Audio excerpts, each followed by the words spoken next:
আমার পেজটা হচ্ছে আমি হারিয়ে ফেলেছিলাম, 1 মাস যাবত আমার কাছে ছিল না। তো জানো এগুলো আসলে সন্তানের মতো ভালোবাসা হয়। কি কি আমার দিকে তাকাও কেন? দেখ আমার মেয়ে একটু জেলাস হয়েছে সন্তানের মতো বলাতে। তো 1 মাস না থাকাতে আমি খুব বেশি বোরিং ছিলাম আর খুব একটু ছিলাম, মানে টেনশন ছিলাম। তো আলহামদুলিল্লাহ আজকে আমার চ্যানেলটা, ফেসবুক পেজটা ফেরত চলে আসছে। আর আজকে সেই উপলক্ষে আমরা টেস্টি ট্রিট থেকে এই যে আমরা হচ্ছে একটা কেক নিয়ে আসলাম। এটা হচ্ছে আমার মেয়ের একটু ছোচায়, তার জন্য। হ্যাঁ, তুমি কেক না কেটে এটা খেলে কেন? হ্যাঁ, দাও। আজকে এই এই ছোট্ট একটা শর্ট ভিডিও আমি আপলোড করব তোমাদের মাঝে।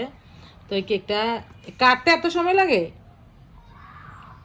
Happy birthday to you my dear, my Facebook page. Thank you so much. Nahid ভাই নামের একটা ভাই আমার এই পেজটা ফেরত দিল, তো ভাইয়াকে অনেক ধন্যবাদ। আর এই যে এখন হচ্ছে আমরা কেকটা খাবো। আজকে অনেক দিন, প্রায় 1.5 মাস পরে হচ্ছে আমার চ্যানেলে ভিডিও যাবে, আমি আজকেই দিয়ে দেবো এটা।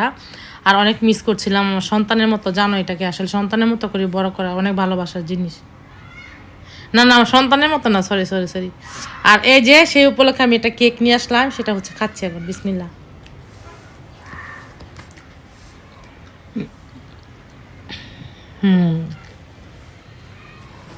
ফ্যামিলির সবাইকে নিয়ে খেতে পারলে ভালো লাগতো, বাট সবাই দূরে দূরে, সবাইকে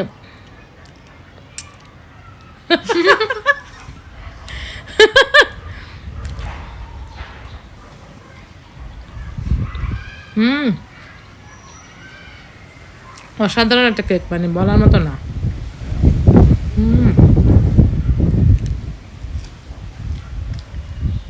নারকেল চালের মতো লাগে।